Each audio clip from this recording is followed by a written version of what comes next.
to enter a world of true crime. From cold cases to serial killers, missing persons, and more. 100% he did this. I'd go off into fantasy world. How much more lucky can you get that you're not on death row? You want to know what we know. My name is Jay. This is Guilty of Crime.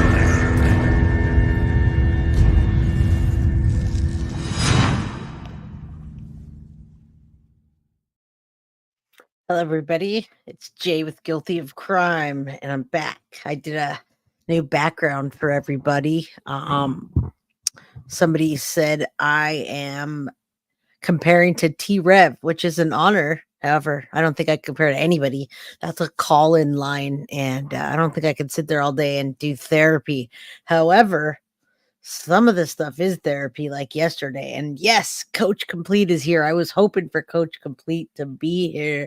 This is great. This is going to be a riot, everybody. Everybody that's here. Jessica, Jackie, all of you. All right. So today we're doing a reaction to Deception Detective. We're doing a reaction to his reaction about the Sebastian Rogers parents, the Proudfoots. Now, he made 50,000. He put that out this Saturday at 9:30 a.m. and he's already got 50,000. And he promised us at 50,000 that he would do another video. So he reached out to the Proudfoots and asked if they would do a video with him.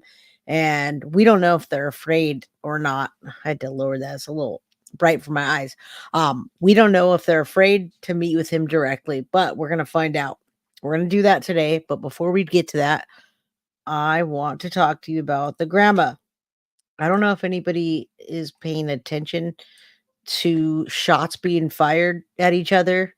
And then we'll go over the memorial because we're here for Sebastian Rogers. All right. So I'm going to show you the clip right now of the grandma. You might not even know who the heck I'm talking about. Now, if you watched my last live, you would see, and I'm going to bring this up right now. If you watched the last live, you would know that Katie Proudfoot, she came on, or she didn't come on. I'm sorry. Katie Proudfoot, she fired back at Seth Rogers. She fired back at what he had to say about the essay abuse that was happening to Sebastian. So you could, Seth is getting real fed up here and he wants his son back. So hello, everybody. The DD, the GOAT. Yes. Seth Rogers is getting fed up. We saw that. He's getting really fed up. He's getting desperate and he's going on everybody's show. And now he's spilling the tea, so to speak, about what's happening within the family dynamics. Sebastian Rogers getting SA'd, well, sexually assaulted. We'll just say that, okay? I don't like to say that when it's children, but we know that he got molested at some point, and his dad spilled that tea. Katie Proudfoot fired back, and then I don't know why these people are going on Reddit, everybody. What is up with that? But Seth Rogers' grandma, or Seth Rogers' mom, which is Sebastian Rogers' grandma, came on to Reddit and fired back. Robin Rogers. So I'm going to play this at the beginning in case you don't want to watch the whole damn video. Some people are complaining. I'll timestamp it for you. Robin Rogers is Seth Rogers' grandma, mom. Sorry, I keep saying that. It's Sebastian Rogers' grandma and Seth's mom. It's hard to keep this straight. It's not gossip, I promise. Robin says, I first and foremost want to thank everybody for their prayers. That's you guys. And especially to those who have put boots on the ground looking for my grandson. I see a lot of people thinking that things have been manipulated and feeling sorry for the mother and stepdad. She's referring to Katie and Chris Proudfoot. The biggest manipulator of information and this whole scenario is Chris Proudfoot. He accuses YouTubers of manipulating information while he's the biggest spinner of all. He thinks there's three sides to every truth. No, there's not three sides to every truth. There's three sides to every story, but only one side to the truth. I am so frustrated and so angry. I spoke to my grandson at least 2 times a month and many times in between. This is really bright, guys. He told me a lot of things that I'm sure Chris Proudfoot does not want me to put out here. I have not spoken to TBI at this point. However, I think I will change this week if info is not provided that brings my grandson home. The truth, the whole truth, and nothing but the truth needs to be put out there. When you tell the truth, the whole truth, stories don't change. Timeline doesn't change, and facts will come out. If you want to feel sorry or sad for someone, think about Sebastian's father, Seth Rogers. Sebastian is his whole life, his reason for being. And maybe you should look into Katie's background and her family and her history of making and manipulating people to do her bidding. I think you'll find some interesting facts will come out. For now, please just keep Sebastian's name and face out of there. Please help me find my grandson. She says it wrong. Please keep Sebastian's name and face out there. Please help me find my grandson. His dad is beside himself and needs some closure. Okay, everybody. I got through that. I hope everyone's with me as you travel in. I wanted everyone to get in here before I went into the Deception Detective and his spin on the Proudfoots and their interview with Nancy Grace. Okay, so yeah, Seth had nothing to do with this. I don't know who's saying that here. I'm going to say coach complete. There's only one victim here, and it's Sebastian. But shots are being fired at each other, and the grandma had something to say, which is Robin Rogers. I can't talk today. Robin, which is Seth's mom, and she's saying something big. She knows something about Katie and their background, and she's not telling us, and she hasn't talked to the TBI. But what do we need to know? All right, we're going to find more things out. I also, after this video, maybe if you guys want to watch it later this week, I have some original videos, 2 other videos of these parents, and I'd like to watch them in full with you. I just found the complete one of the first video, and then I've got the Chronicles of Olivia. So I don't have 3 hours today, but I do have time for this. So let's start the first video. Let's remember Sebastian and listen to what the community has to say as of 2 days ago. Okay. I'll check my messages in a bit. Let's share the next thing. And remember, this is about Sebastian, everybody. This is about bringing Sebastian home. Honestly, you want to hear my opinion?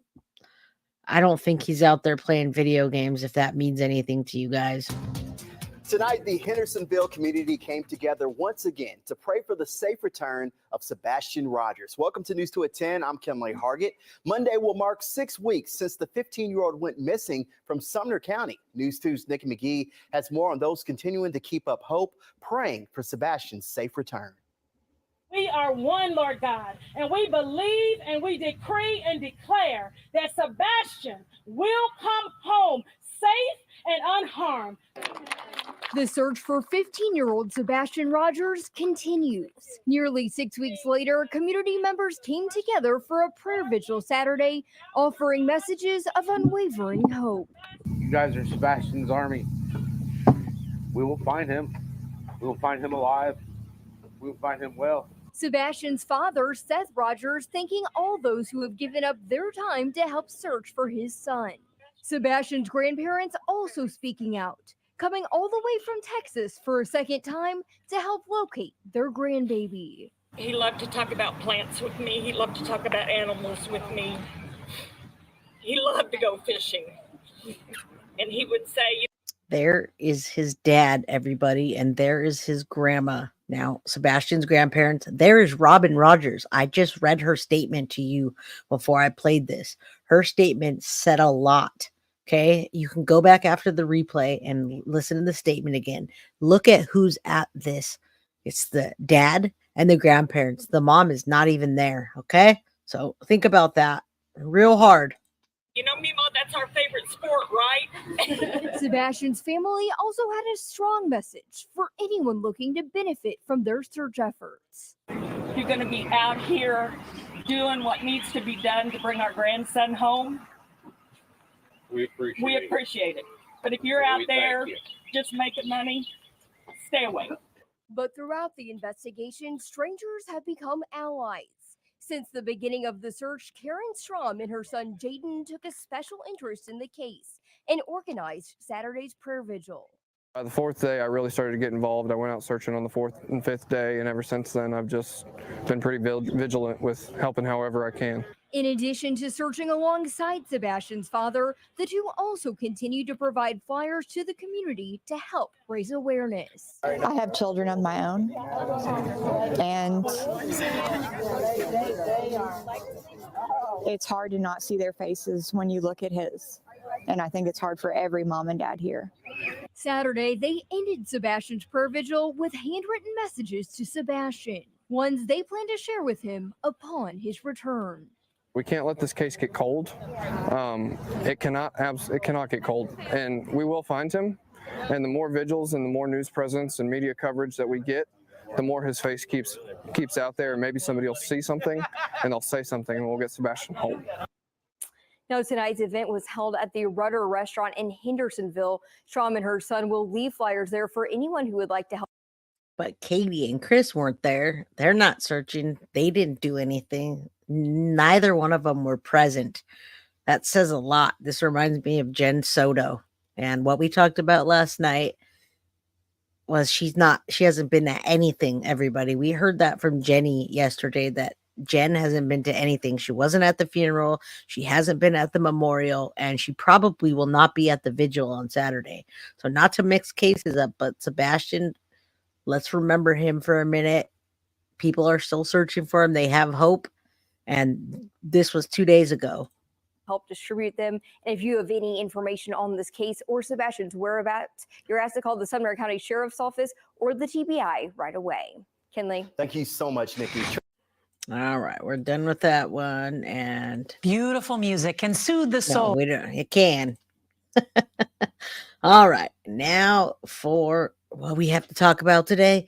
Mr. Deception Detective, he did his job, and now we have to do ours, everybody. So we're here to do our job. I promised, well, first I asked Mr. Detective if he would do that, and we pretty much, I begged him if he would do that, and everybody else did as well. And now he did it. So let's bring that up and see what he has to say. You can see my title is Buried Truth. That's what his is called. How to Bury the Truth, featuring Nancy Grace and the Proudfoot. So let's get into that and watch it together. If you already saw it, well, guess what? You're watching it with me again. We love you, Mr. Deception Detective. I'll point out another mistake that Nancy makes. It's probably the most common mistake you will see of any podcaster or news reporter or anything. I'll point out another mistake that Nancy makes. It's probably the most common mistake you will see of any podcaster or news reporter or anything. This is the most common interview error. So listen to her question, listen to his response, and see if you can figure it out. Do you guys have a motion sensor light or lights on the outside of your house? Yes, we do have lights on the outside of our house. Did they activate that night? They're not motion censored. What do Katie and Chris Proudfoot, the mother and stepfather of Sebastian Rogers, know about his disappearance, if anything? I'm Deception Detective. I'm an attorney trained in statement analysis, and this channel exists to expose lies and manipulation. And we love you for that. I'm also here to do the same thing. And I want you to know, before we get into it, make sure you hit that like button. If you haven't subscribed, please subscribe. And I want you to know, I did an interview yesterday and I had some people saying, why are you interrupting that lady? Well, guess what? I'm the host, people, and I have to interrupt people to bring them back. So I do let people talk, and then I have to redirect to make sure I'm asking the right questions. So listen to what he says about Nancy Grace. She doesn't even let them really talk. She says, yes, no, yes, no, yes, no. You're going to hear that. I did not do that yesterday. So for all you people that said that, I did the opposite of that. Today we'll watch an interview Nancy Grace did with the Proudfoots, focusing on Nancy's technique and the Proudfoots' responses. This video is part of my Sebastian Rogers series. Previously, I extended an offer to interview the Proudfoots myself, a proposition that I still maintain. With that in mind, let's listen. February 26, Monday morning, 6 a.m. from everything we can tell, that is the moment that Sebastian's mom and stepdad realize he's gone. For just one moment, imagine that. You go in your child's room where you find your child every single school day morning and you wake them up, but at 6 a.m., he's not there.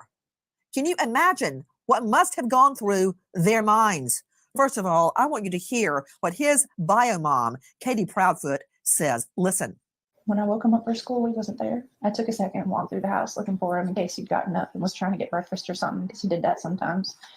About 3 minutes in, give or take, I was on the phone with my husband. I said, I can't find him. He said, what do you mean you can't find him? I said, he's not in the house. Can't find him. All right. So the Proudfoots have done a number of interviews like this one with Nancy Grace, but also with YouTubers, which is the reason that I made my appeal in my last video to let me interview them. And we appreciate not because that. I don't think other interviewers can get statements that I can analyze. As you know, But from you my do channel, better. that's all we do here. But I do think because they are giving interviews to YouTubers, and because I've not analyzed them yet, I'm not predisposed to disbelieving them. And I think it would be a great opportunity to display and show you the techniques that I use to interview people, rather than constantly pointing out how other people interview, like we have to do in this video, right? I'm trying to show you interview techniques and deception detection techniques, but it's through Nancy Grace.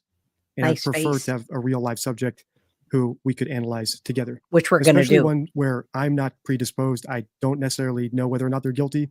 I know plenty of other analysts online are very firm in their opinions, but I've not analyzed them myself. In part one of the series, I only analyzed Sebastian's bio father, Seth Rogers. So hopefully, Chris and Katie, you will take me up on my offer for an interview. Tomorrow, I'm going to wear my hat and my glasses, everybody. I'm going to be DD, and I'm going to talk about Chad Daybell. So that's all I got to do to dress up for Deception Detective is put on a hat, put on my shades. You got it, complete coach. And guess what? Deception Detective did ask the Proudfoots for an interview. We just don't know yet, but it's going to do another one because he hit that 50,000 mark.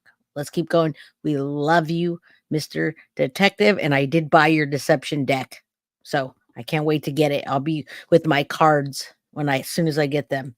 All right, let's go. Nancy's face looks funny. Where is he? And in the last days, we learned that the official law enforcement search is actually scaling back. This as TikTokers and YouTubers are flooding the area, conducting their own searches. Listen to Eric Craddock, Chief Deputy, Sumner County Sheriff's. Really wanted to come to the community and ask for your help. We need you to search your properties every day, morning and night. If there's a shed or a crawl space or up under your mobile home or a tarp that's in your yard, check it every morning and check it every night. Look for any details that something has been disturbed. If there's a shirt that was there today that wasn't there yesterday, notify us. You can really help us by searching your own property twice a day. Like I said, we're operating under the assumption that Sebastian walked off, and we really need your help to ensure that he is brought home safely. And the assumption that Sebastian walked off or ran away is a fair one. And I posted this video 2 days ago using AI to find missing children on my side channel, my DDF channel, which is about helping solve true crimes, unlike what we do here, which is analyzing statements and trying to discover deception and manipulation techniques. Thank you. And over there, I said that this case does remind me a little bit of the Harvey Dilley case, where Harvey Dilley was a young YouTuber. I think he was 14, a year younger than Sebastian. And he would run away from his house. The parents weren't perfect. I think that it was found that there were some CPS visits to the house. There was a little bit of abuse going on. Lots of internet sleuths piled on the mother, saying that she killed him. When he says a little bit of abuse going on, that worries me right there. There should not be any bit of abuse, not a little bit, not some, not anything. And it sounds like there was. The grandma said it. Let's keep going. And then it was discovered that he would run away from home, and he climbed up a chimney into a neighboring house to hang out in that house while he ditched school. So while the mother had some attendant guilt in that she was probably not the perfect mother, she didn't kill her son, right? It was an unfortunate accident with some domestic abuse in the mix. And that might be what's going on here. I'm not 100% sure. Like I said, I want to hold off on my opinion until I get a response from the Proudfoots. But let's say in another week or so, I know that lots of my members really want me to dig into this case. We all do here. We're right here with you, and we hope, but we think that they're going to be too afraid. And everybody, we do love Nancy. The way she interviews, I think she's just doing it for shock factor. It's how she does. She even talks to her guests like that. She'll literally cut her guests off and talk rude to them. So I think it's like a Gray Hughes thing. All right, Mr. DD, tell us all about it.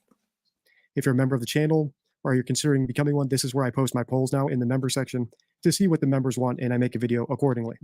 And we're at over 300 members now. Thank you very much to everyone who is a channel member. So I'll give it another couple of days. I would love the opportunity to interview them. I think it'd be a great lesson for us. And I think that my questions, no offense to anyone else who has interviewed them, might get us some different information than we've been seeing from them so far. All right, let's go. We are trying to determine what happened when this young boy, an autistic young boy, seemingly walks out of his own home in the middle of the night, we think, barefoot. How did that happen? I'm Nancy Grace. This is Crime Stories. Thank you for being with us here at Crime Stories and on Sirius XM 111. We've read a lot online. We've seen a lot of theories, a lot of speculation, but let's start with what we know to be true. Joining me right now, an all-star panel. But first, I'm going to go to two special guests joining us, Katie and Chris. So let me rewind here. All right, so these are the facts that Nancy Grace is putting out there. So this is what is established so far in the case. Sebastian has been missing since February 26th. Last seen reported missing at 6:30 a.m. Last seen wearing black sweatpants, black sweatshirt, glasses, no shoes. Sebastian apparently left with a small flashlight. An Amber Alert was issued on February 27th. And then the search was scaled down a month ago, March 4th. And a Kentucky landfill was also searched for him. To be true. Joining me right now, an all-star panel. But first, I'm going to go to two special guests joining us, Katie and Chris Proudfoot. This is Sebastian's biological mother and his stepfather, who were in their home with Sebastian when he goes missing. To both of the Proudfoots, thank you for being with us. I want to go straight back to when Sebastian goes missing. Miss Proudfoot, I understand that the day before, which would have been Sunday, if I've got the information correct, that you guys went out, you went to dinner, you went to somewhere, I believe you said BJ's, where he had a, quote, colossal popcorn. They went to BJ's, they went to dinner, they went home, and they went back out, got more food. It's very confusing. Then you came home that night, and around 9 p.m., you tell Sebastian to go to bed. He says, okay, he goes to his room. Is that correct? All right, so I think Nancy Grace is a former prosecutor. I think I've read that somewhere. And you can tell here. So I think she does know proper interview technique, but it's very hostile. And if you've seen my series on Summer Wells, where I analyzed Dr. Phil's interview of Don and Candace Wells, you'll know that I like an approach that gets the people talking about something they're comfortable with. So whereas Nancy Grace goes straight into the case facts and the day Sebastian went missing, someone like Dr. Phil, who I like 50% of the time, and I think he does a bad job another 50% of the time. I agree. Will actually soften them up, butter them up, and get them talking about stuff that they're comfortable with. And building up a little rapport with someone that you're interviewing is proper technique if your goal is to get to the truth. Because you loosen them up, you get them talking, now they're more comfortable talking. However, not everyone's goal in an interview scenario is to get to the truth.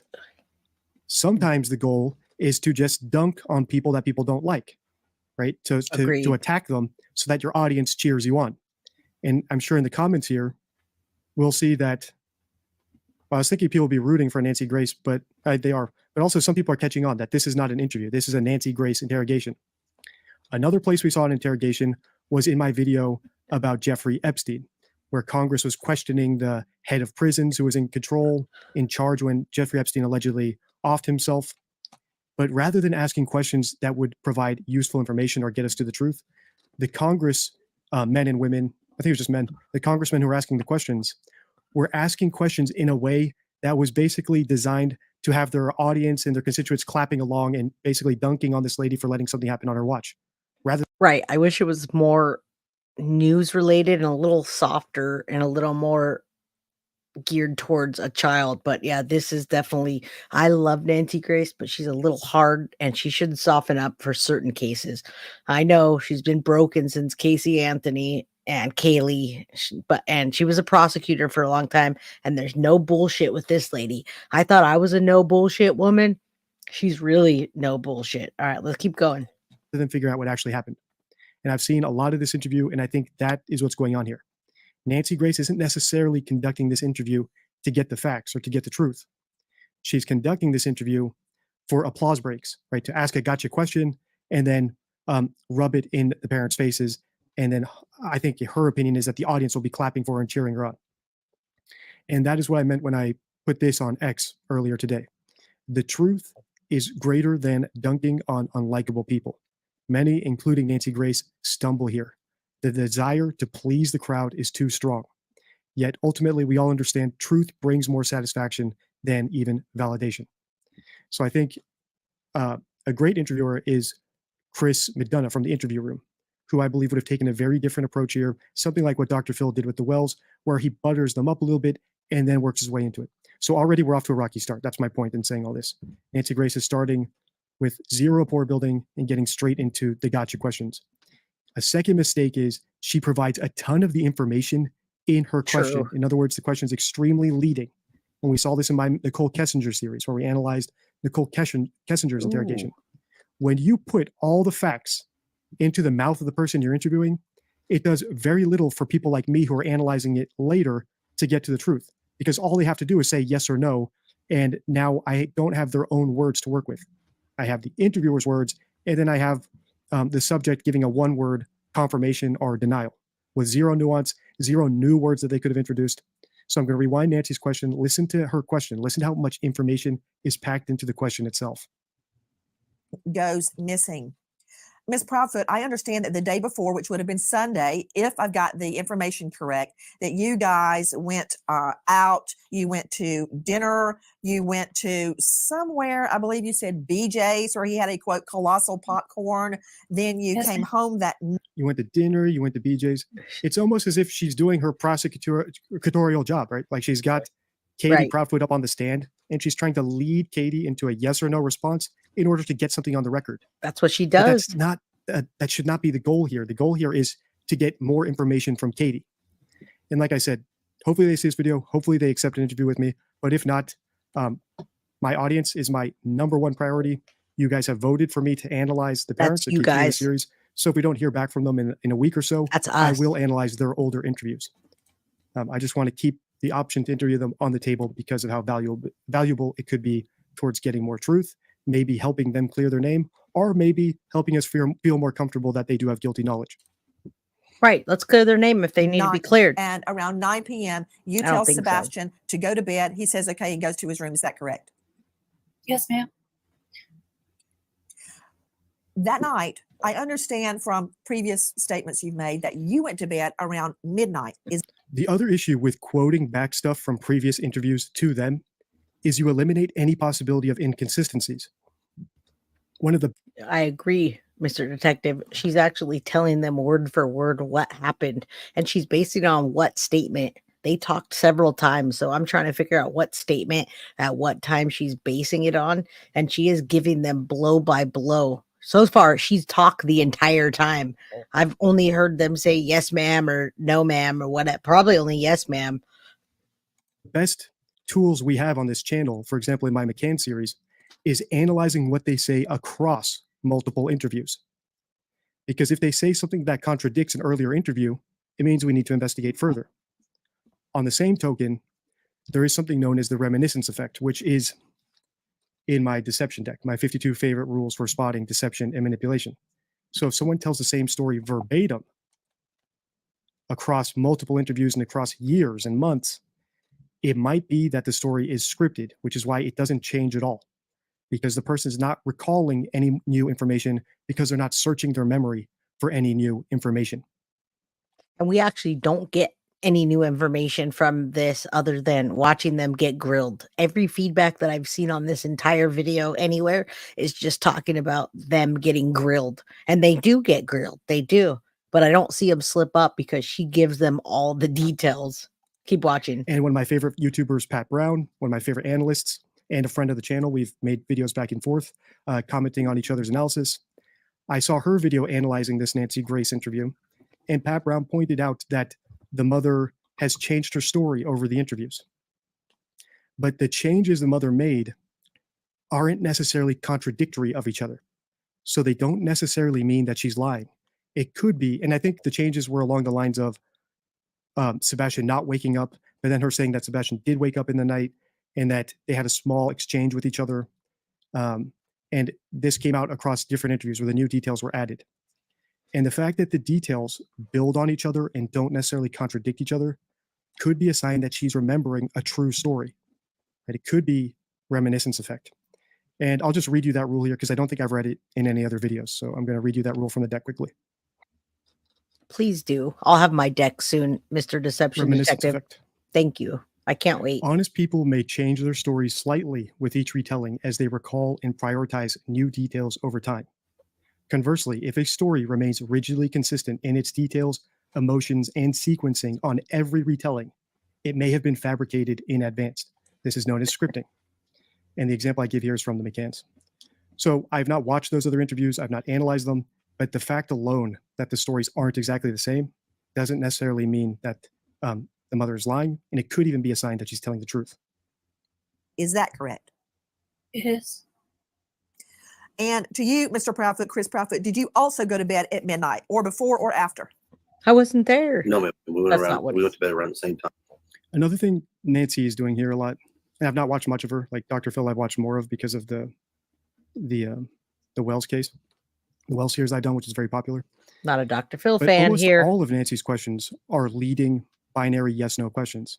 And ideally, if you get the opportunity to interview someone, right? These people know the truth, whether they involved or they weren't, they know the truth of that. You need to get them talking. So ideally, while you're in this situation where you're still fishing for information, you should be asking open-ended questions. She doesn't. Not closed off binary yes/no Never. questions that seem like she's trying to catch them in a little trap.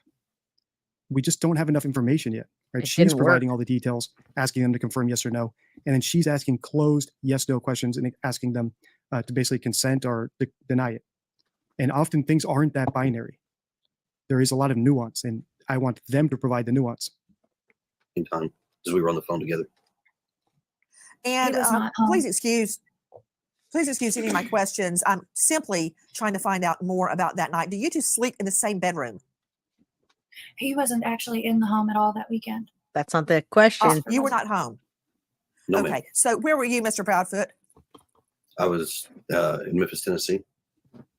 How far away is that? 3 hours and 37 minutes from doorstep to doorstep. And what were you doing in Memphis? Working. Where do you work? I'm currently working, or was working, at the St. Jude Children's Hospital construction project. Another thing you'll know if you're a longtime subscriber to my channel is that reticence can be a sign of deception, right? So if you're asking someone, hey, where's your missing kid? And they say something like, well, I don't know, or could be anywhere, no clue. That's a red flag because it's so little information. It's like pulling teeth to get the information.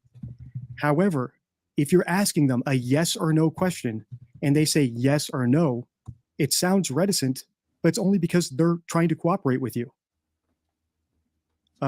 So I think what I'll do is at the end of this, I will have a link to my Dr. Phil Wells video so you can see a much better interview technique. Just kidding. Right? We can't tell whether or not these parents are being reticent here because they're not. You know, I didn't realize, I love Nancy, but I didn't realize how bad of a job she did until Mr. Deception Detective did this video. I watched every second like a hawk, like he's watching them. And let's keep going. I don't want to interrupt, but this is my channel. So let's keep going. This is just, in hindsight, she really messed this up. Being asked open-ended questions where they could elaborate. So if you were to ask them an open-ended question like, what happened the night Sebastian went missing? And they said something like, we went to bed at 12. I don't remember anything else after that. That would be a red flag. But Sounds like a because she's robot. asking it like, did you go to bed at 12? And they're saying yes, we can't tell if they're being reticent or if they're trying to hide anything or if they're just answering exactly what she's asking them. They might just be trying to cooperate.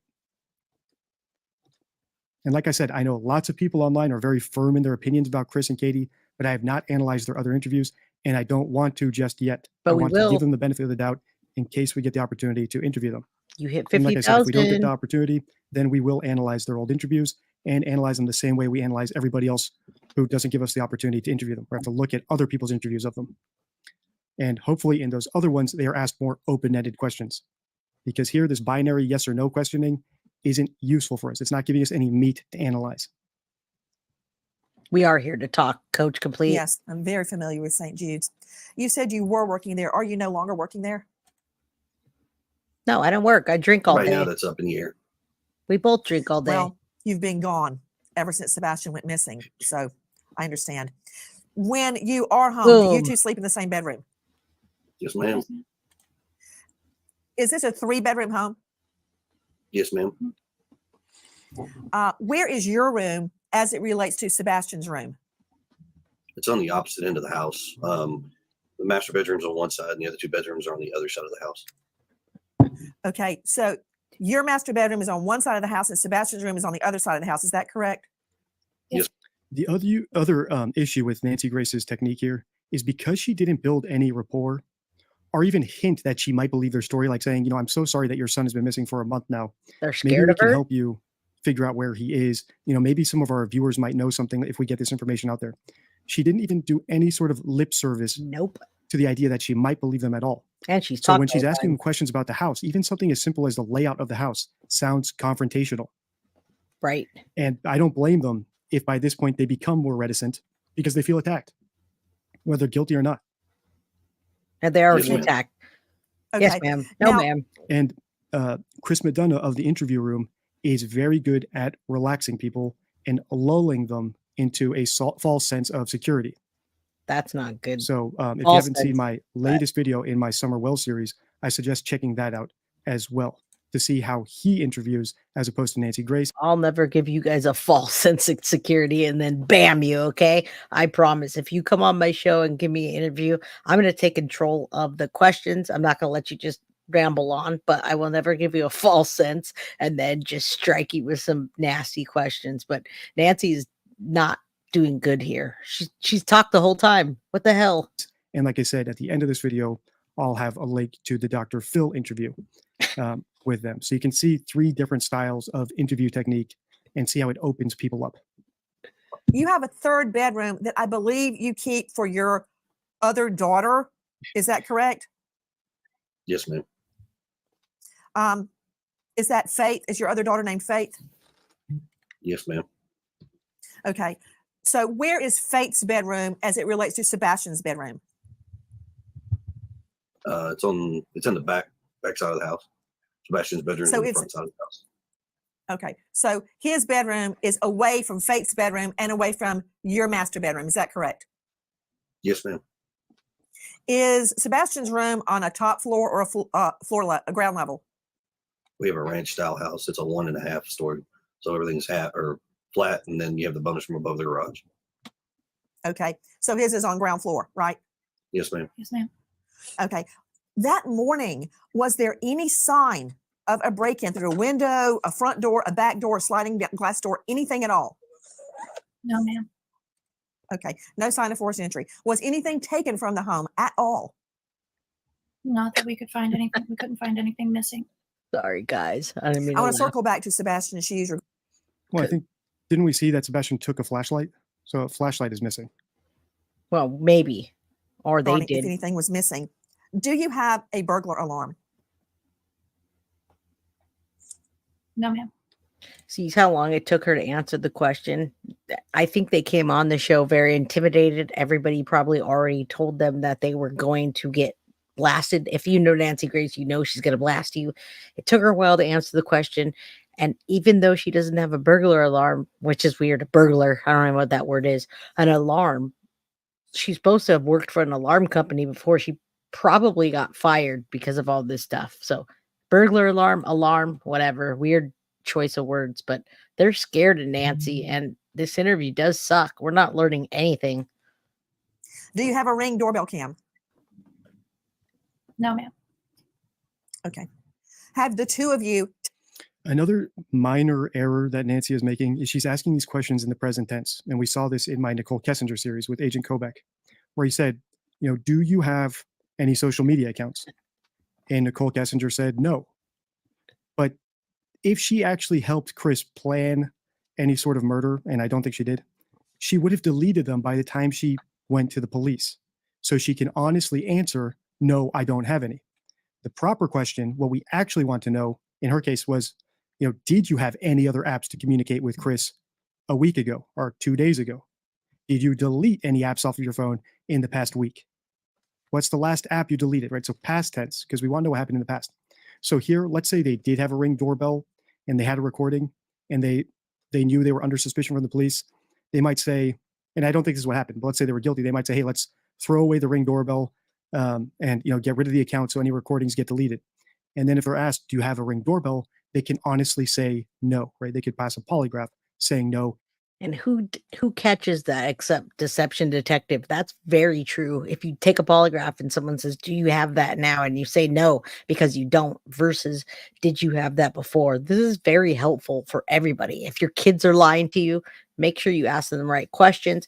Red Wolf, you're absolutely right. Nancy Grace, she was a prosecutor, but they are not in court yet. So they don't need to be talked to like that. I agree. All right, let's keep watching. Even if they had one at the time Sebastian went missing a month ago. So I hope that makes sense. It makes total sense. Manipulator, a tricky liar will use the tense you ask the question against you. And you can't even hold it over their head if you figure it out later. Absolutely. Let's say the police find out that they had a Ring doorbell a month ago. They can say, did you lie to us? You lied to us about the Ring doorbell. And they could say, no, we didn't. Nancy Grace asked if we have one, and we don't. It's not our fault if you didn't ask if we had one when Sebastian disappeared and if we got video of it. Absolutely. Right, so I'm not saying that applies, that's what's going on here, but it is something to bear in mind if you are interviewing someone, whether it's your kid and you think they didn't do their homework, or a roommate and you think they ate your sandwich from the fridge, or your kids. Or you're interviewing someone for a job. Right.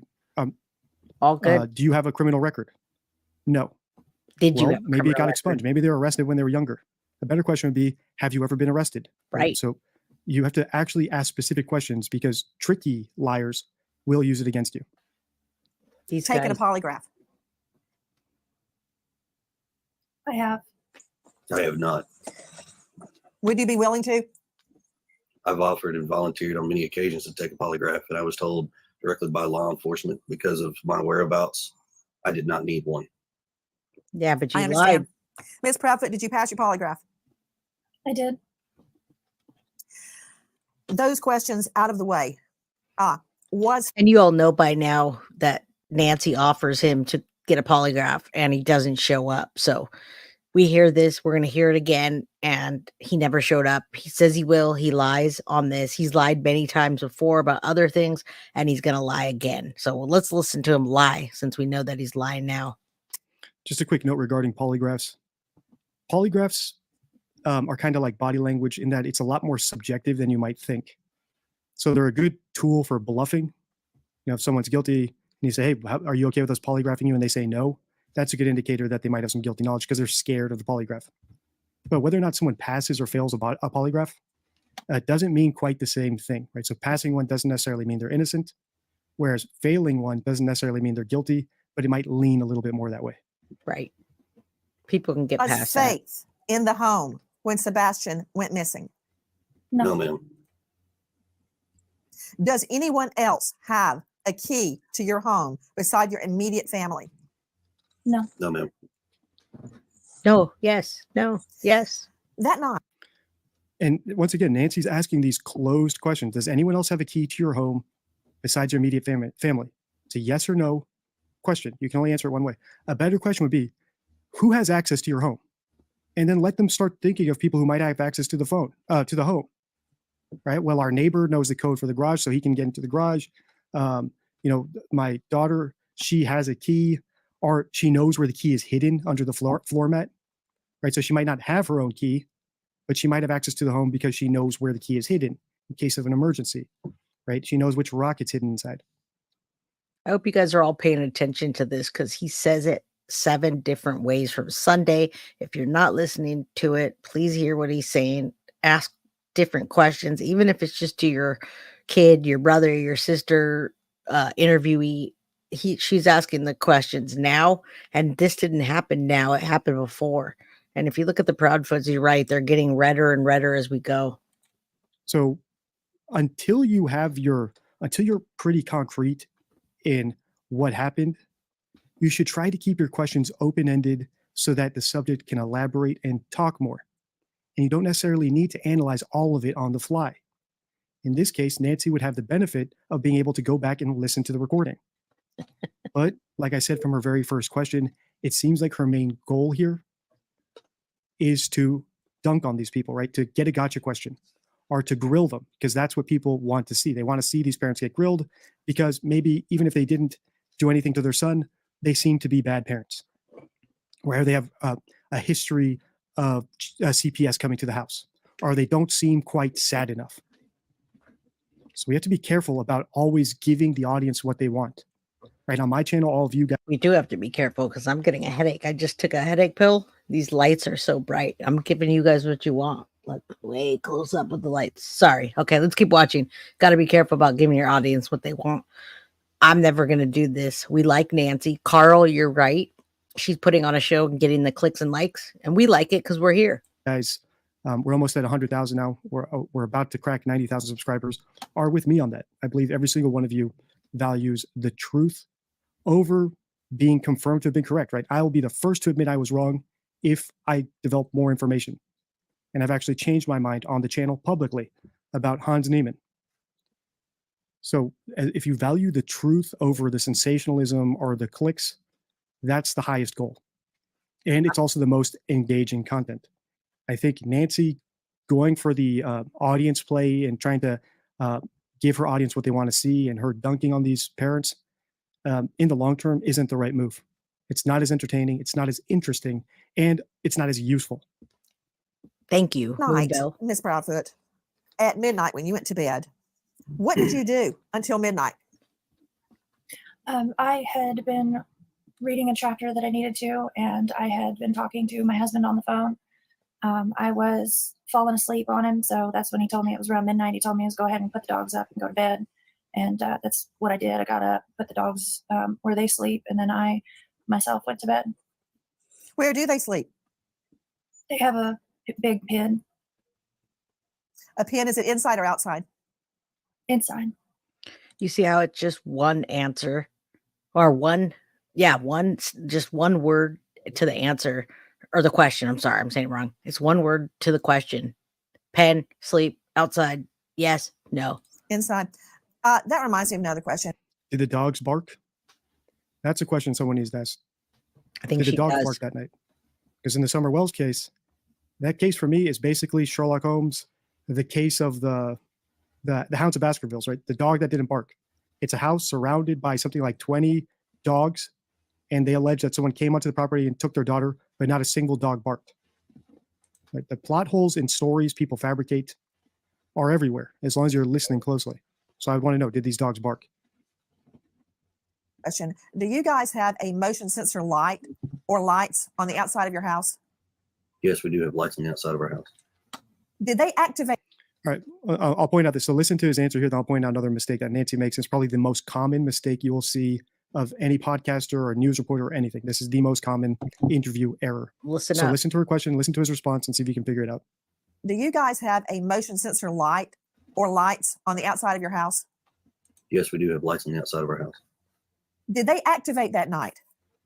They're not motion censored. Right, so that's the misunderstanding. If you are going to do this binary questioning, you cannot ask compound questions, because if someone is trying to trick you, they will only answer one of your questions, right? So do you have lights or motion sensor lights? He says yes. I don't think he's necessarily trying to trick her. I think he was just confused by the compound question. He says yes. She says, did they activate? He says they're not motion censored. Right. But sometimes what people do is they might not follow up that question. They might think, okay, so he has motion sensor lights and they didn't turn on. Next question. And they won't dig into it. So be very weary of compound questions, because if someone is trying to trick you, they will just answer the easier to answer question and ignore the other one. And typically what you see happen is the reporter or the interviewer forgets the other half of the question, the other option, and they never go back to it. That it makes sense. That's why. And if you see my video, How to Interview Like a Detective, you'll see lots of these same errors asked by a totally different type of interviewer in a totally different type of interview. And it's one of my most popular videos. So if you just sort my videos by popular, it should be in the top 20 or so. How to Interview Like a Detective. We have lights. Were they on that night? No, Okay. ma'am. Were they on that night? So the lights were out the whole night? Yes, ma'am. We don't typically turn the floodlights on. Were there any lights outside the house on at all? Just my little solar lights that we have in the garden. There's two lights on the side of the house above the garage that are on at all times. Oh, yeah. Why is he even talking over her? And what does he know? He wasn't there that night. That's what makes no sense to me. A lot of the questions that he answers would be secondhand answers because he was not there. And I think he just, when you look how quiet she is and how timid and like meek. And then he steps over her and he talks when he was not there that night, supposedly. Those are on. Oh, there's a light above the garage. It's on at all times? There's two. Yes, ma'am. Okay. So those lights were on? Yes, ma'am. Okay.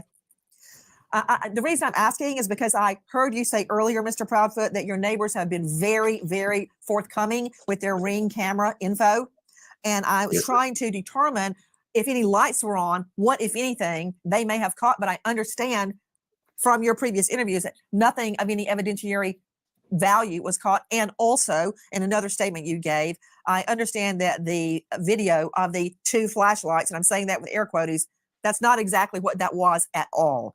We now don't believe that two flashlights were observed around your home. Is that correct? You're very correct. Okay. Yeah, that dispels that, everybody. We saw a video with some flashlights moving around, which really looked like nothing.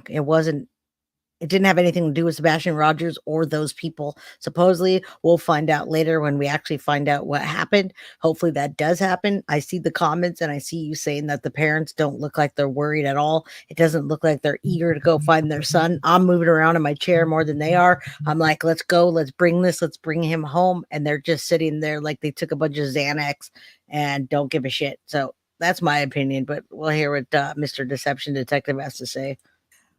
Question regarding your vehicles. Ms. Proudfoot, what make and model do you drive? I drive a Infinity SUV. Year? 2017. And sir, what do you drive? I drive a diesel truck, Chevrolet. Year? Really? Yeah, I don't remember off the top of my head. I think it's a 2021, I think. So your Infinity SUV was parked in the garage or outside the garage that night, Ms. Proudfoot? In the garage. In the garage. And Mr. Proudfoot, just consider how much more information you can gather if you ask open-ended questions. Once again, Nancy, even when it's not yes or no, is always giving these binary choices. Was the car parked in the garage or outside the garage? What if she had said outside? Right, so rather than inside the garage, what if she said outside? What do we know? We know that the car was somewhere other than inside the garage. Why not ask, where was your car parked that night? So that she can start describing where she parked it. You know, down the street, 2 doors down. I parked it right on the curb. I parked it in my driveway. These little things add up. She makes the same mistake over and over. This whole entire video, same mistake over and over and over. I wish somebody would have told her, and I wish someone would tell her for her next video so we can get real information from actual people that when their child's missing and they did it. I wish that they would say something to her, and I hope she sees this video. Deception Detective, by the way, look below. Deception Detective is in the chat. He's the one that did this video. He has over 50,000 views by now, and I hope Nancy can watch this video and back up a little bit so that she can actually help us solve this case instead of just talking over herself. All right, let's keep going. It's making me a little upset. Up because you can catch people in an inconsistency by their own words. Whereas if you catch them in inconsistency with a yes or no little trap that you set up, they can always just say, I was confused. Right? Oh yeah, you said inside or outside. I said inside. I didn't know you meant that night. Or I said outside, but I didn't know you meant across the street or where. I just had it parked outside at my neighbor's house. I didn't even have it near my house. It was just outside the garage. Right? So it's hard to catch people in an inconsistency that actually matters if you're trying to trick them into it. Because then they obviously have deniability. Well, you tricked me. I didn't understand what you were asking. Or I forgot. Whereas if they form the response with their own words, it's a lot easier to hold them to it. She should take some advice. Your vehicle was on location in Memphis. Is that correct? Correct. Okay. So there's only one car at the home. Right. So she provided all that. Your vehicle, Chris, was on location in Memphis. Why not ask him, where was your vehicle? Did you drive anywhere that night? We want to know if he was there secretly doing something to Sebastian, right? Isn't that the whole point? Thank you. Thank or you. Or if he took another car up to kidnap Sebastian or something along those lines, right? If these are the suspects, we want to know what they were doing in their own words. Thank you for saying that. Maybe he didn't drive his own car. Maybe it wasn't on location precisely, or is parked outside of his hotel room. They're skeptical about she's asking these loaded yes or no questions that are not giving us much to go off of. Every time, every question. In reality, it looks like she's got them on the stand and she can treat them however she wants and she can cross-examine them and she's trying to catch them in an on-the-record slip-up. But in the real world, you don't necessarily have that option. And it doesn't like help if I'm in court. interviewing an employee for a job and I want to find out if they're going to be a good employee or if they're going to steal money from the till, I can't just say name, year, make. I have to have some rapport with them. I have to ask them questions that will reveal to me a little bit about their character. There's no rapport with Nancy Grace here, and I don't think there's going to be. I don't think she's going to take our feedback at this point. We hope she does see it and reflect on herself so we can actually help a child that's missing come home. Thank you for your feedback, Deception Detective. Anybody else that's interviewing this family, they're all over the place right now, and Seth is all over the place right now. Please ask the right questions. We would appreciate that. All right, let's keep going. Oh, yeah, hit that like button, everybody. And there's not much of that going on here, right? So far, the parents have answered all of her questions. They haven't said much because all of her questions have been very narrow, yes or no. Is that right? There was actually a work vehicle in the driveway at the time as well, but it hasn't moved. We can't give out that information. And this bothers me that they can't give out the information, but nobody told them they can't give out the information. They just can't. So what Deception Detective said, that maybe they had another car in the vehicle. They used one to come back and forth, and he actually wasn't where he was supposed to be.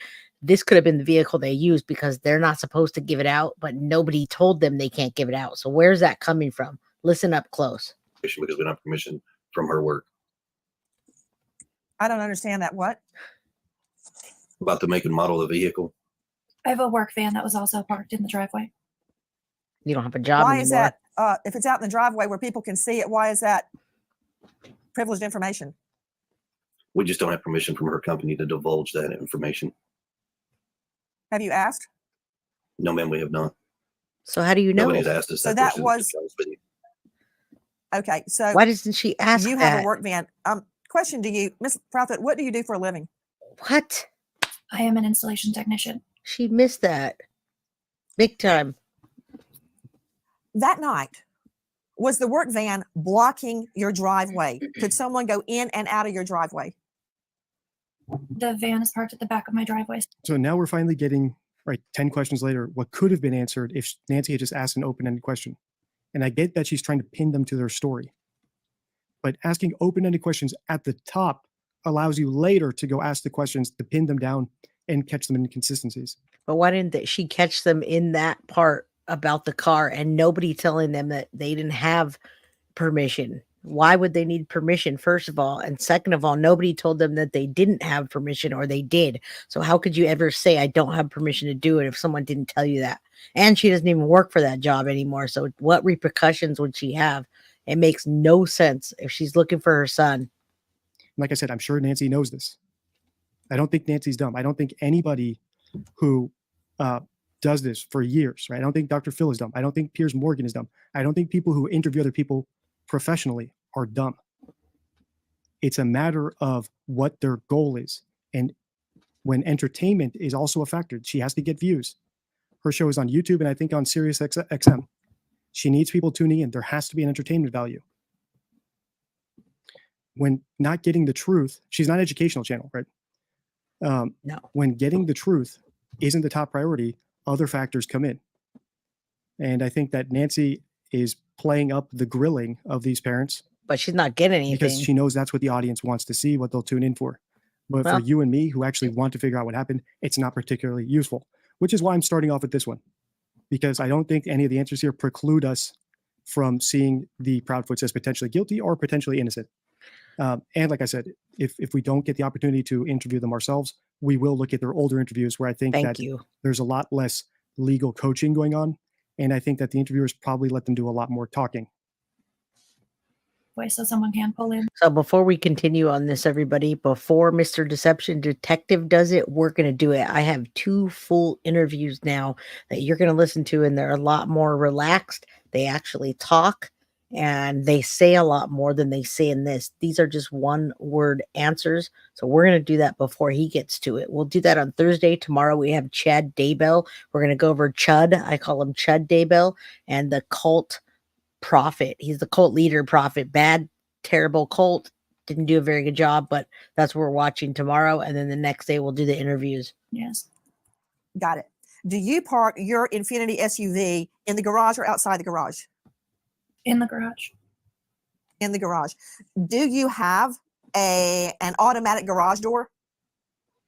With the clicker. Right. Do you leave that up or down at night? Down. Just ask Could the damn anybody lift question. it up? Like, is there an on and off button outside, or do you have to know a code or have the clicker to open it? You'd have to know the code or have the clicker. Does Sebastian know the code?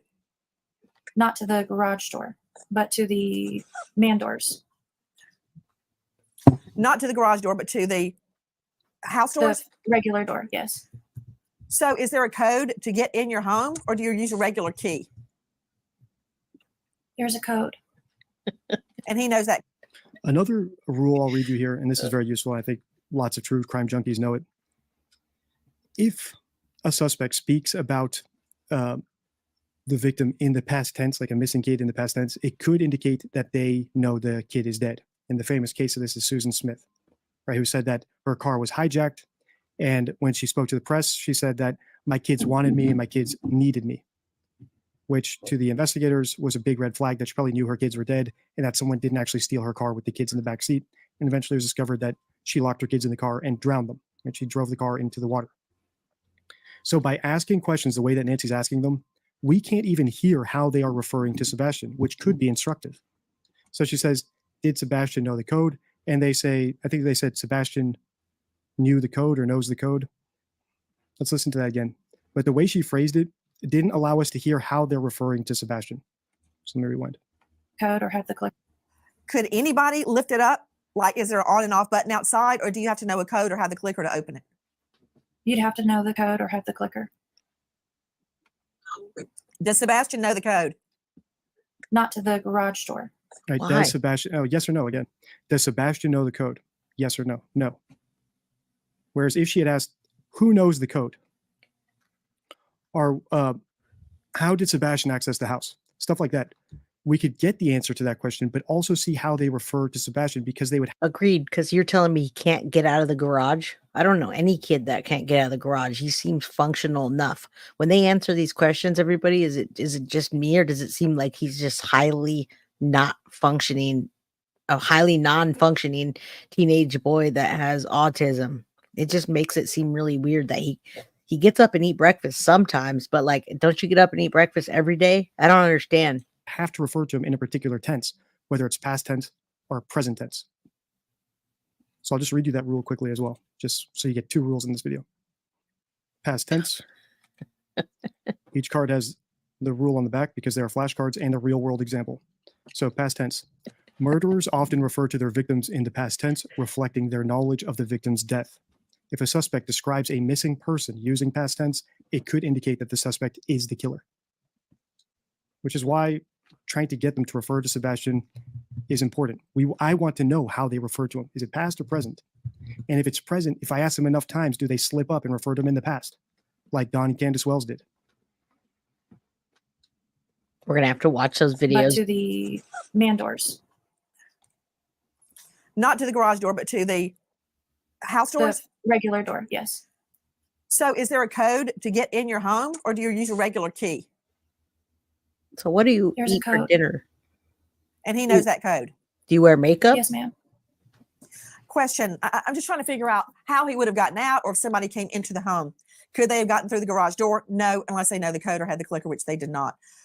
Do you lock your doors at night? Yes, ma'am. Once again, present tense. Do you lock your doors at night? Well, our kid was kidnapped, so we definitely do now. Maybe we Or didn't we're before. on the news. So yes, we lock our doors. Good It's one. much DD. better to be conscious of the tense you ask questions in. Remember that, people. So a better question would be, did you lock your doors that night? And if they say we don't remember, then you can elaborate. Well, is it your practice to lock your doors in the evening?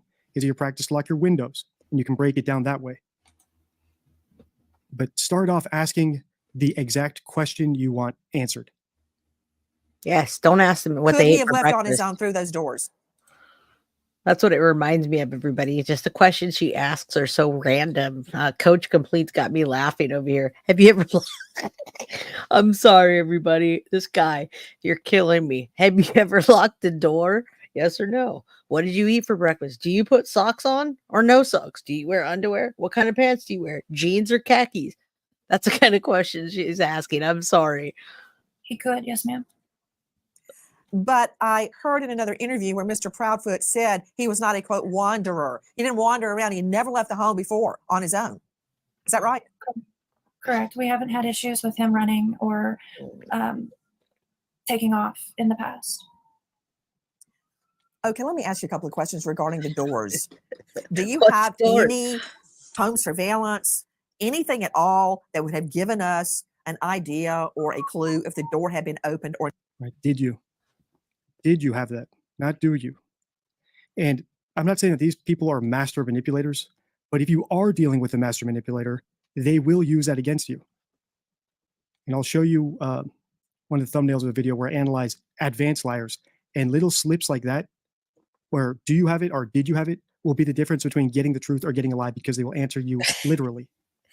Can you spell So door? another video I recommend you watch is this one in my Jeffrey Epstein playlist, How to Spot a Sophisticated... Guess what, everybody? We always see DD talking about his other videos. As soon as things die down, I'm going to do a playlist of Deception Detective, and I'm going to do a whole reaction playlist to his cases, because I know every freaking single one of his cases by heart in my sleep. So that means I have to react to them. All right, let's keep going. That's a good one. The Jeffrey Epstein one. That's mind blowing. All right, DD, we're on it. manipulator. And people who are very smart, like politicians or attorneys or CEOs, people or PR people who have to give public speeches about things that they might not necessarily want to disclose, they will jump all over small errors like that. They'll take full advantage of them. And also conveniently, also in this series is my video, What Really Happened to Epstein, which is an example of another interviewer. I want to know what actually happened a to couple Epstein. interviewers who, kind of like Nancy Grace, are more focused on scoring points with their audience than actually getting answers that reveal the truth. So this playlist is on my channel, and both videos relate to this, which is how interesting my channel is, that there's so many connections to be made, because It is lots of the ways interesting. people deceive and manipulate are universal. So even though we break down individual words, a whole category in the deception. Sorry to jump in, Mr. DD, but the Nicole Kessinger one is absolutely mind-blowing, everybody, and I want to do that. It's like a 4-part series. Oh my God. Okay. Yeah, Epstein's not dead, and neither is Tupac. Let's keep going. Deception deck is words, right? Like this one, for example, the phrase "I want to say" might not translate outside of English, but lots of the other cues and concepts are universal. Or not, or a window. Not directly from our house. Well, then from where? That's what we were hoping, that neighborhood Ring cameras and may have picked something up. Gotcha. I want to go back to that night. You said you were up till midnight. You were reading something. What were you reading? A chapter for school. A chapter for school. We're coming up on an hour, so let's do this. On your screen now is Dr. Phil interviewing the Wells and Chris Madonna interviewing the Wells. So you can see two different styles of interviewing. If you want another part in the series, let's get to 50,000 views. You Until got next it. time, stay true. It's already I'll point out there. another mistake that Nancy makes. It's there, everybody. It's 50,000 views already. That is amazing. This guy, we love you. And yes, Carl, I am biased. Go ahead and call me biased. I take that as a compliment. I'm biased for Mr. Deception Detective. I love him. And yeah, I'll be biased towards him any day, because you know why? He tells the truth. And that's what we want for Sebastian Rogers. We want the truth. We're not getting the truth, everybody. And yeah, we're just not getting the truth. And the questions that Nancy asked were just outrageous to me, because she didn't get to anything that was the truth. You said you were asleep at midnight. Was it 11:59 or 12:01? Like, those questions didn't help anything. It didn't get closer to the truth, and we didn't solve anything in this other than figure out how to do a proper. It's not even an interrogation. I was gonna say interrogation because she was interrogating them and they got scared and they froze up. So we didn't learn anything. But we are gonna learn something in the other videos that I want to pre-watch before Dee Dee gets to them and breaks them apart. If I watch those with you, we can talk about our comments and what we think, and then we can go back and listen to him, and then he's gonna blow our minds with what he thinks, I bet. Yeah, I like his voice too. Everybody, he's amazing. I'd like to know about Jeffrey, and I don't want to hang out with Diddy though. Anybody? I never want to hang out with Diddy. I listen to his music, and I don't like him anymore, and we all know why. But at the end of this story, there's no end to it yet. We just want to bring Sebastian Rogers home. This is why I'm here today. That's the only reason I'm here. You guys want more. Nobody wants to let this die. I'm going to listen to those interviews with you, and you're going to hear the parents say initially that all they care about is bringing him home. But the story changes later on. So we're like the fourth interview in on Nancy Grace, and she scares the shit out of them. And so they freeze up, and they're not really saying anything. Yeah, Carl, you said you're very welcome here, and you couldn't get grilled like that and tell you my day. I couldn't either. I couldn't exactly tell you my day, but I could tell you my day if my kid was missing. I could tell you what I ate for breakfast if that happened. God forbid that ever happened. So everybody, let's keep circulating this, please. I have 370 people in here. If you're in here, that means you have the option to like this, subscribe, share it so we can get the truth out. Come back, watch the full videos, and then we can not listen to any biased. We just listen to the parents talk, and we can think for yourselves, people. You have a brain. I don't care if I'm biased or not. You have your own brain. Use your own brain. It comes down to logic and reason. Use your logic and reason, and yeah, body. Oh wow, that's okay, so we're on here right now, and Dylan Rounds, everybody. The body of Dylan Rounds was just found in the Utah desert. If anybody knows who Dylan Rounds is, I believe he was the. Let me just read it to you real quick before we end our show. Dylan Rounds was from Utah. He was a man from eastern Idaho. Why is everything going on in Idaho? We have the Idaho 4, and then we have the Doomsday Cult going on there. The trial has already started. Jury selection is done, and the opening statements start tomorrow. Now, Dylan Rounds was from eastern Idaho, and he's been missing for 2 years, everybody. His body was recovered Tuesday morning on a remote part of northern Utah near the Nevada line, according to his family. Do you guys want to watch that with me real quick? I can find that, and I can just put on the Dylan Rounds. His body was just found. So let me stop sharing this and find it, and I'll play it for you real quick. Dylan Rounds body found after 2 years, everybody. Dylan Rounds body found. All right. I know we're not here for that, but we're here for them to say that search the new detail. What's funny is everybody's sending me stuff, but I'm gonna have to like email it to myself if you guys want to watch it. Carly, unless you put a link down there, then I'm gonna have to pull it up on my own. So Dylan Rounds' body was found, everybody. I hope you all are still here. And I still got 348 people here. I know there's a lot of other cases going on. Utah is intimidating. I'm not a huge fan of Utah at all. And if you see me, you know why I don't like Utah. There's a lot of Bible things going on there. And Bible people don't particularly like me. And I can't imagine why. All right, let's watch this together. Thank you for sending me this, Carly. I'm going to put myself aside as I always do. Some of you send me messages worried about me, thinking I might not be getting sleep. No, I'm just tired. I'm a mom, a wife, and I have 2 kids and a busy life. So I'm not sleeping any less than normal. Don't worry about me, okay? I'm fine. Let's watch this together, everybody. Let's take a look. Dylan Rounds found in remote Utah desert. And this is Dylan Rounds. He's been missing for nearly 2 years. His body was recovered. James Brenner is charged with the aggravated murder and desecration of a human body in connection to his death. He led the authorities to the location of the young man's burial site this Tuesday morning as part of a plea agreement. I believe that was his neighbor. Let's watch this together. I don't know what it is, so let's see. It says play. Nate Eaton is the best, by the way. I love Nate Eaton. No, really not.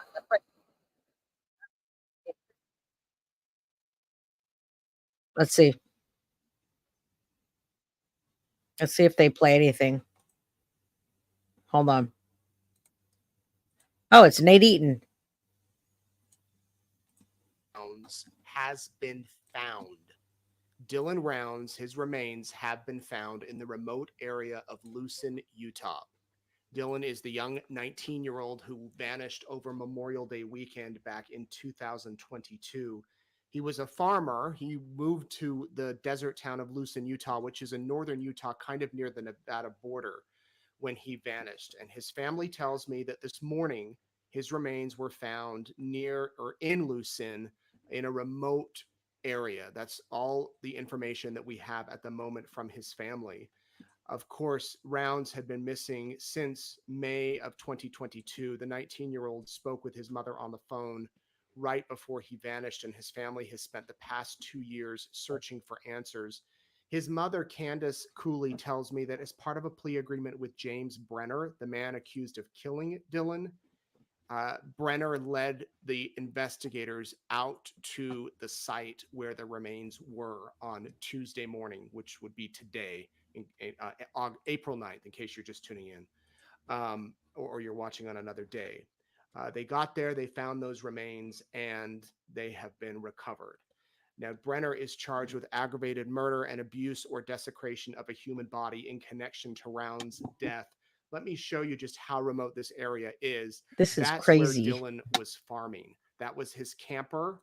That was his truck. And you can see there's not much around this area. It really was a desolate area. James Brenner, this is the man who is facing those charges. His neighbor. He, again, must have said something to investigators or cooperated or something. We don't have all of the details at this point. But they do have the remains because of where James Brenner led them. This is a spot where James Brenner had his camper. He lived near Dylan Rounds out there. Both of them were in separate campers. And when Dylan's family went out to begin looking for him in late May of 2022, they found his boots right there behind that mound of dirt, which was some distance off. And there was also a shed right by James Brenner's camper. This is what that shed looked like. And within a few days of Dylan disappearing, James Brenner cleaned that shed to the point of how it looks now. You know, it doesn't look very clean, maybe to some of us, but he did remove bags out of that shed, according to Dylan's family, and he did take those to an undisclosed location. And so all of this would likely have come into play if there was a trial. It still could, as far as evidence. But as I mentioned, according to Dylan's family, as part of some sort of plea deal, Brenner took the authorities to the area where Dylan's body was, and they were able to find it. I spoke with Dylan's family. They, of course, are a lot of emotions tonight. This has been such a mystery since it's no 2 longer years now. But Candace did ask me to convey, we thank everyone for their support and love. We are grateful we now have Dylan's body and can bring him home as we continue our fight for justice. And unclear when Mr. Brenner will appear in court again. There was a hearing scheduled for this month, but at last check, that was delayed.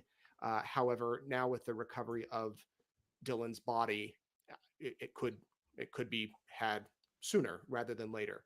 I want to show you on a map just where this place is, because it's desolate. And when I say this place, I don't mean where very Dylan's desolate remains were actually found, other than it was in the Lucin area, but that's a very large area. But this is where Lucin is. If you pull out here, you can see the Nevada-Utah border right here on the left of your screen. And then over here is Montello, Nevada.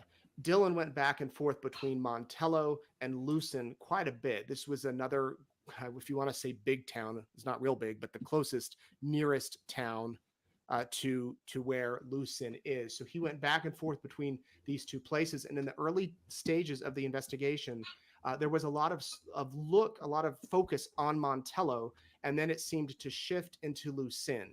I don't even know if there's a population count for Lucin, but they do have an airport, as you can see. If we zoom out, This is actual breaking news, everybody. So if you have somebody near you, share this video. We're live right now and we're playing this live. So I didn't put breaking news on my video today because it wasn't breaking, but this is breaking news.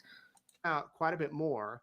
This will give you a reference as far as where this is located. So over here is Tremont in Utah, Brigham City, Malad is here, Lava Hot Springs, Blackfoot, Shelley. So it's right over here. And it's quite a distance if you were to fly from Idaho Falls, or if you were to drive from Idaho Falls down to Lucin. But this is where his body was found, and this is where family are breathing a sigh of relief now that his remains have been found. So there still are a lot of questions. There are a lot of questions, but Dylan Rounds' body has been found. The parents can put him to rest.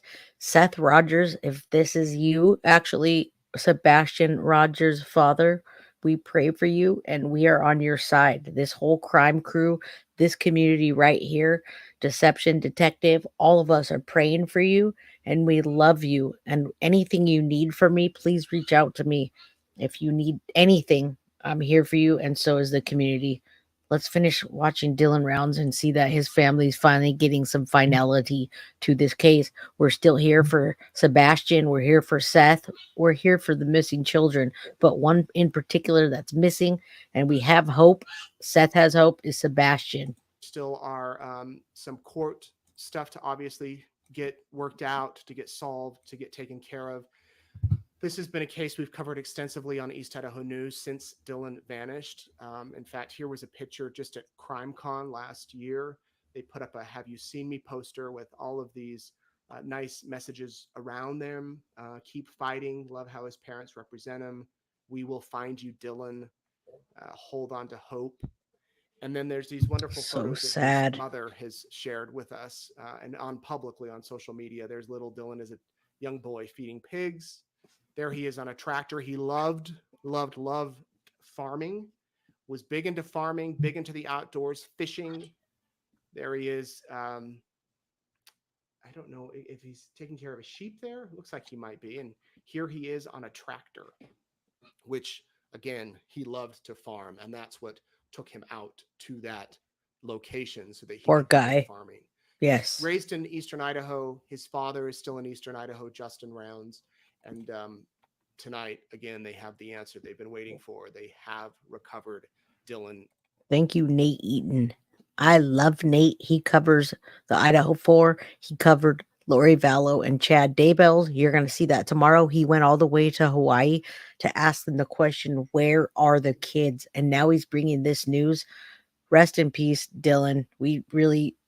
all you wanted was peace and to be out there farming, and you did a good job by buying your property and being a man, and this is what happened in return. We're sorry to your family as well. Rounds' body.